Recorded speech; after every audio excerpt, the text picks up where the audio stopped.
punya rumah, punya tanah, milik kita sendiri, bukan milik istri, kita bebas mau gunakan berapapun, mau 50%, mau 100%, silakan seperti saya bakal sedikit 100%, atau mau ikut yang paling baru, yang belum lama meninggalnya. Saya punya abah Habib Hasan Harun, sebelum meninggal 3 hari, karena beliau itu matinya mendadak karena ada jantung koroner, sehingga 3 hari masih sehat beliau, tidak ada tanda-tanda sakit. Dia kumpulkan anak-anaknya semuanya. Kemudian berkata begitu, segala dan semua anak-anakku sekalian, dengar ya, pondok ini semuanya bukan dibangun dengan uangnya orang dan uangnya pondok, bukan uangnya donatur dan uangnya pondok yang bangun pondok ini. Ada uangnya Abi di situ. Abi sebagai seorang khotib, Abi dapat uang, itu pribadi. Abi sebagai seorang kiai, seorang pengasuh, ada yang wali murid yang ngasih, itu pribadi buat Abi, itu bukan buat pondok. Buat pondok ada sendiri. Abi juga berdagang kecil-kecilan, itu uangnya Abi. Tapi dengarkan pernyataannya Abi. Abi menyatakan dan berikrar bahwa semua yang Abi miliki di pondok ini maupun di luar pondok ini, semuanya Abi wakafkan ke Allah dan Rasulnya. Sehingga meninggal dunia, melepaskan semua dunia, tidak meninggalkan sepeser pun untuk keluarganya. Mau kalau seperti ini, terserah, tidak apa-apa. Selama dia sehat, itu haknya dia. Tapi kalau sudah sakit, apalagi sakitnya itu ternyata berujung dengan kematian, maka semua tasarrufnya dan transaksinya tidak sah kecuali cuma sepertiga saja. Sekarang 100% hak kita sehat semuanya, datang ke sini sehat semuanya, berarti kan itu 100%. Tapi kalau kita sudah sakit, kemudian sakit itu berujung dengan kematian, yang kita punya dari harta kita cuma sepertiga, 2/3 sudah dipastikan untuk ahli waris. Apalagi kita itu nggak punya simpanan. Yang dikatakan oleh Rasulullah, "Idza mata ibnu Adam inqata 'amaluhu illa min salas." Ketika seorang Bani Adam meninggal dunia, habis sudah. Terputus amalnya, nggak bisa lagi nambah sholat di kuburnya, nggak bisa. Mau baca Quran lagi nggak bisa. Bayangkan, makanya biasakan kita itu untuk melakukan bukan cuma terapi kecantikan, terutama ibu-ibu, tapi ke terapi kematian juga harus dicoba dulu juga. Kalau tidak terapi kecantikan itu mahal sekali ya, jadi perlu uang. Tapi kalau terapi kematian tidak perlu modal, cukup modal bantal saja. Kalau kita mau tidur, biasanya bantal itu kan ditaruh di bawah kepala kan. Nanti malam kita tidur jangan taruh di bawah kepala, tapi taruh di atas kepala. Kemudian sekap, tahan. Kalau bisa minta tolong sama suaminya, tapi jangan keterusan, takut mati benar. Untuk apa? Supaya kita lihat apa yang terjadi ketika kita sekap dengan bantal. Ini langsung ada bantal depan saya ini. Apa pula ada yang coba di sini? Ketika disekap ya, dengan bantal ini, apa yang terjadi? Tidak bisa apa saja. Tahan. Apa yang terjadi? Seakan mau meledak dada kita. Yang dirasakan itu adalah kematian nanti seperti itu. Minimnya, sedikitnya seperti itu. Di saat kita sudah tidak bisa lagi kita menggunakan nafas kita. Di saat itu apa yang terjadi? Apa yang kita pikirkan? Ayo, coba setiap malam kita bisa pikirkan. Ketika terjadi seperti itu, ditahan sampai 5 menit sudah nggak bisa nafas lagi, sampai mau meledak pada dada kita. Apa yang kita pikirkan? Istri kita yang sakit, anak-anak kita, toko kita yang di luar sana, perusahaan kita, tanah kita, sertifikat kita, nggak ada. Yang kita pikirkan cuma satu, bagaimana cara lepas pada dekapan ini. Itulah yang akan terjadi nanti. Ketika sudah datang suatu maut, yang kita pikirkan, apa modal saya akan bawa kepada Allah. Sekarang kita lupa dengan kasih sayang dan sebagainya, sampai kita dilupakan. Ternyata Allah itu memberikan modal kepada masing-masing. Nggak ada modalnya. Modal yang Allah berikan kepada orang tua itu bagi-bagi ya kepada anak-anaknya. Modal yang diberikan kepada anak itu bagi-bagi ya kepada orang tua. Ada. Semuanya itu modal Allah berikan kepada masing-masing. Dan semuanya itu dengan satu konsep yang sama. Semuanya punya modal dengan kadar yang sama. Sama-sama bisa menggunakan modal itu dan kadar itu untuk dekatkan diri kepada Allah dan Rasulnya. Semuanya. Jangan bilang, wah enak ya orang alim ya bisa mendekat kepada Allah Ta'ala. Jangan bilang begitu. Orang alim juga banyak kekurangannya. Kalau orang alim itu sampai dia mengajarnya bukan karena Allah, apalagi sampai tidak mengamalkan dengan isinya, maka dialah dipastikan oleh Nabi SAW pertama kali akan diazab dalam neraka itu adalah dia. Orang awam lebih banyak selamatnya daripada orang alim. Jadi semuanya ada kekurangan kelebihannya. Tapi di sini kalau seumpama dia itu menggunakannya semasa dia hidupnya, berarti dia itu menggunakan memaksimalkan modalnya. Oleh karenanya jangan lupa bahwasanya kalau seumpama kita punya harta, Allah berikan untuk kita semuanya. Paling tidak kita bagi, katanya Abdul Zaini yang tadi sebutkan, paling banyaknya haul di Indonesia itu adalah haulnya beliau, karena sampai memecahkan catatan rekor muri 2.300.000 orang yang hadir. Subhanallah. Kalau kita datang hari Ahad nggak bakal dapat tempat. Harus kita kalau mau datang mau dekat tempatnya kepada makamnya, kita harus datang dari mulai hari Sabtu. Padahal hari Ahad sore baru dimulai. Itu sudah penuh semuanya. Nah, itu di Banjarmasin. Nah, jadi artinya apa? Kalau seumpama seseorang itu sudah meninggal dunia, maka dia tidak bisa lagi menambah amalnya. Karena sudah selesai sudah. Kecuali apa yang pernah dia lakukan selama hidupnya. Nah, oleh karena ini kesempatan. Kata beliau, yang punya harta benda kemudian tidak menggunakannya dan membagikannya menjadi 3 bagian, berarti dia orang termasuk yang rugi. Bagaimana cara membagikan harta kita kalau kita punya uang? Dan semoga semuanya sokir di sini. Amin. Tapi bermanfaat bagi umat, bermanfaat bagi kita. Caranya apa? Dibagi 3. Sepertiga kita makan bersama keluarga, kita gunakan bersama keluarga. Bikin rumah yang bagus. Kalau punya uang ya, bikin rumah yang bagus. Makannya yang enak-enak, jangan timpi terus.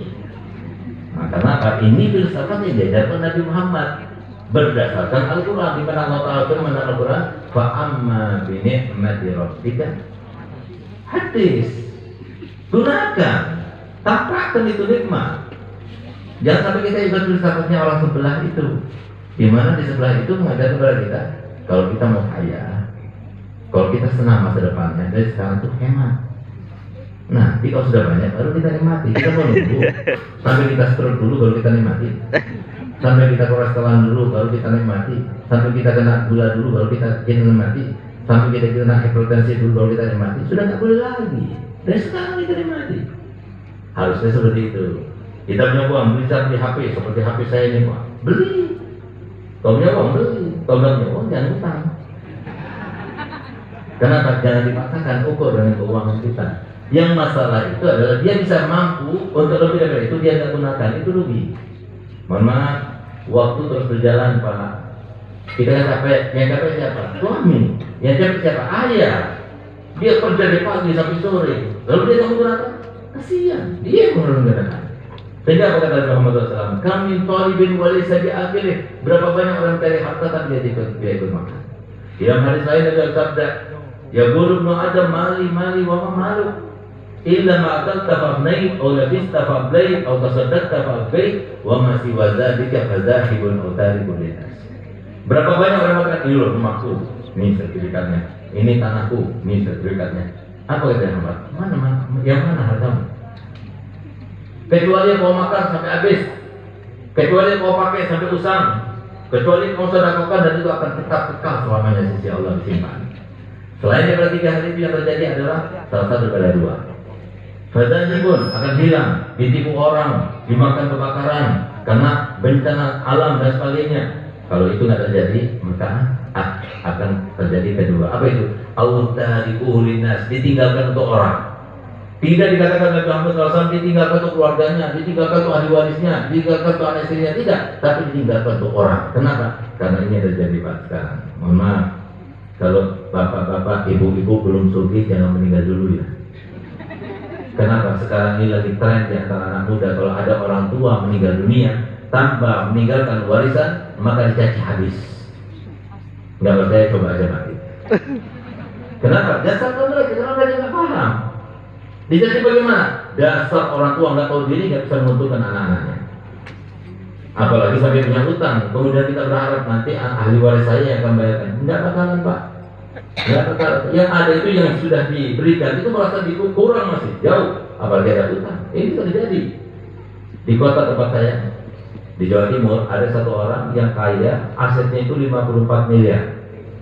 Ada hotel, walaupun kecilan, ada restoran, ada berapa tanah, berapa mobil dan rumah, itu semuanya 54 miliar. Yang warisnya cuma 4 orang, 1 istri, 3 anak. Ini yang bercerita pada saya, notarisnya yang membagikan. Diberikan sudah, dibagikan harta itu. Sebulan kemudian, saya datang lagi kepada mereka, saya datang kepada semuanya, istrinya, anak pertama, anak kedua, anak ketiga, untuk menjelaskan bahwasanya almarhum masih ada sisa utang yang belum dibayarnya, baru sekarang jatuh temponya. Berapa nominalnya? Nominalnya cuma 100 juta dibandingkan 54 miliar. Subhanallah. Jawaban istrinya dan anak yang pertama, kedua, dan ketiga semuanya sama. Yang utang ayah saya, sana minta ke kuburannya sana. Coba lihat dari bahayanya dunia kalau tidak diiringi dengan itu. Ini terjadi. Tinggal berkala-kala kita. Bakal diazab kita dalam kubur kita. Kenapa? Karena kita tidak berwasiat dan tidak keluarkannya sebelum kita meninggal. Oleh karena harus berwasiat, tulis wasiat, letakkan wasiat itu sebelum kita tidur. Setiap hari kalau ada tanggungan, tulis di situ. Hutang, tulis. Ada sesuatu barang yang milik kita, ada di orang lain, tulis. Itu semuanya akan menimbulkan masalah untuk keluarga kita. Kalau sama mereka itu bermasalah, kita kena dalam kubur kita. Itu yang diajarkan Nabi kita Muhammad SAW. Makanya Nabi SAW bersabda, yang barang siapa yang meninggal tanpa wasiat, dia akan meninggal dalam keadaan seperti orang asing. Nah, itu yang pertama.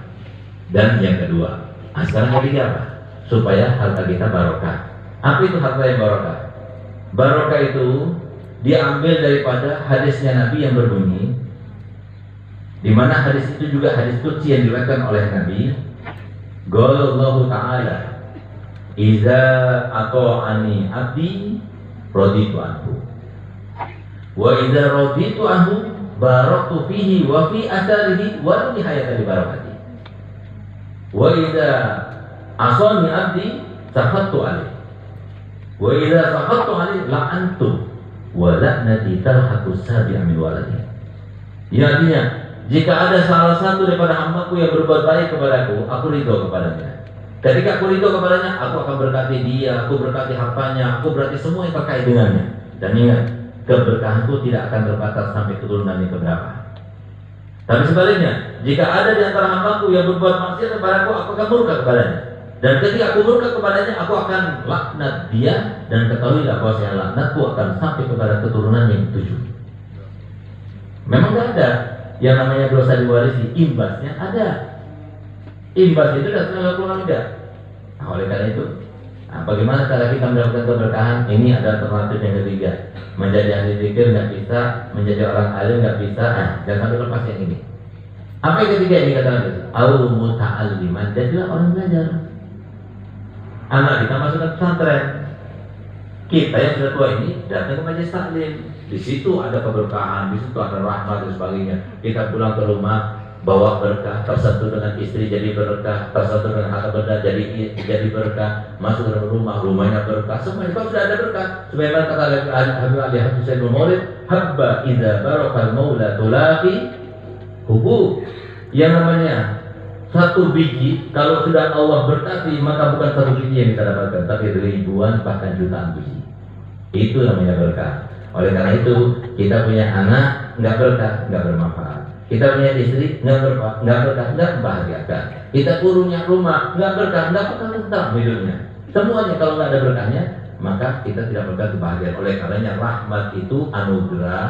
Supaya kita mendapatkan kenikmatan dan kebahagiaan dengan anugerah itu, kita perlu berkah. Dan berkah itulah kita dapatkan dengan satu dan tiga hal. Semoga kita semuanya dan khususnya saya berbait mendapatkan keberkahan di dalam ilmu kita, di dalam pengamalannya, di dalam umur kita, di dalam harta benda kita, di dalam keluarga kita, di dalam perjalanan hidup kita. Semoga Allah penuhi dengan keberkahan, sehingga kita semua termasuk yang tidak melewatkan satu kesempatan pun untuk kita semuanya, dan kita semuanya termasuk yang bahagia di dunia sampai di akhirat. Amin ya rabbal alamin. Sebelum saya tutup, saya bikin kenang-kenangan ijazah sholat busyra, karena memang sholat busyra itu adalah sholat yang sangat mujarab, terutama di akhir zaman ini.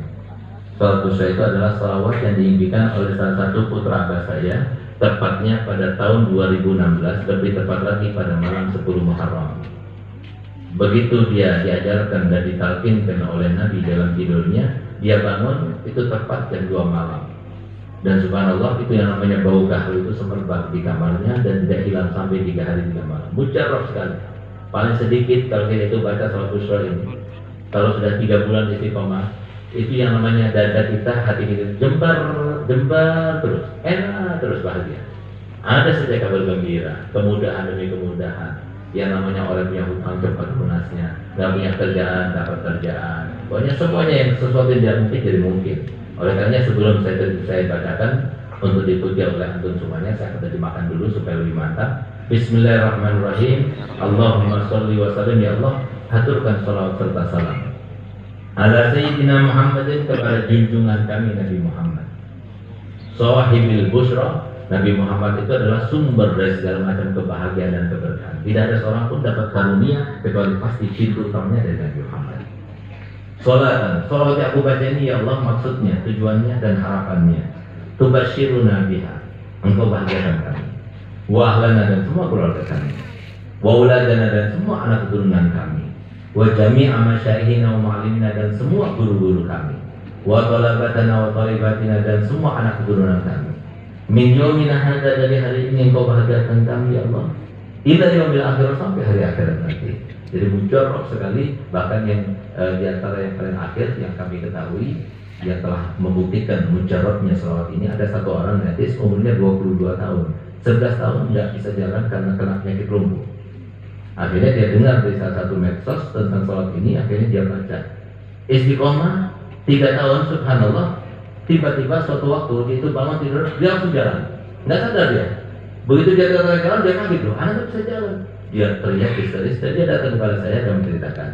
Dan subhanallah, ketika kami membuat seminar sekitar 1 bulan yang lalu di Jakarta, ada salah satu audien kita yang menyampaikan bahwasanya di Cirebon itu ada satu orang ustazah yang dia itu kena kanker tulang, sudah stadium 4 kira-kira. Akhirnya dia baca salawat ini, 1 tahun kemudian hilang sama sekali, nggak ada sisanya, padahal nggak di kemo, nggak di apa. Nah, jadi mujarab sekali. Nah, nanti setelah saya akan bacakan, antum ikuti, nanti saya ijazahkan. Bismillahirrahmanirrahim. Allahumma sholli wa sallim ala Sayyidina Muhammadin sahibil bushra salatan tubasyiruna biha wa ahlana wa uladana wa jami'a masyayikhina wa muallimina wa talabatana wa talibatina min yaumina hadza ila yaumil akhirah. Jadi kalau benar bacaannya seperti yang saya baca tadi, maka antum semuanya ada di sini, saya berikan ijazah untuk membacanya, dan saya berikan ijazah untuk berikan ijazah kepada yang lainnya, dengan syarat jangan dikomersilkan, yang jual belikan, takut ketulak atau kena balak salawatnya nanti. Ayo sama-sama kita jawab. Saya terima ijazahnya Habib. Kurang lebih saya mohon maaf dan terima kasih atas kesempatan yang diberikan. Wabillahi taufiq wal hidayah. Wassalamualaikum warahmatullahi wabarakatuh.